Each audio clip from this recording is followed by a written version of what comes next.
زي ما انتم شايفين كده العربيه صغيره الحجم، تصميمها شبابي عصري جدا، وتصلح برضو لاسره صغيره، جايه بمواصفات وتصميمات مقابل سعر معقول.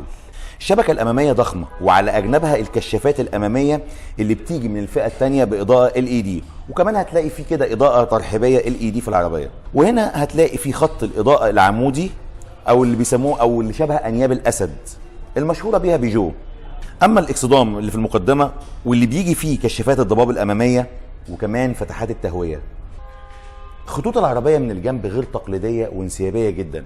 هنلاقي كده في الرفرف الامامي هنلاقي فيه كده تطعيمات من البيانو بلاك، وكمان هنلاقي فيه بيانو بلاك ما بين في الازاز الجانبي.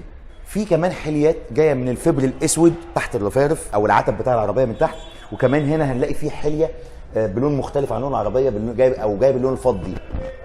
هنلاقي كمان هنا برضو البيانو بلاك في الجزء الخلفي من الازاز الجانبي. مرايات العربيه بتيجي ضم وكهرباء، وفيها كمان اشارات في المرايات. دخول العربيات في الفئه الثانيه اللي معانا دي وكمان الفئه الاولى بيكون مفتاح مش كيلس، اما الفئه الثالثه فبيجي كيلس. لو جينا بصينا على سقف العربيه برضو في الفئه الاولى والثانيه مفيش فتحه سقف كهرباء، ولكن في الفئه الثالثه بتيجي فتحه سقف بانوراما كهرباء.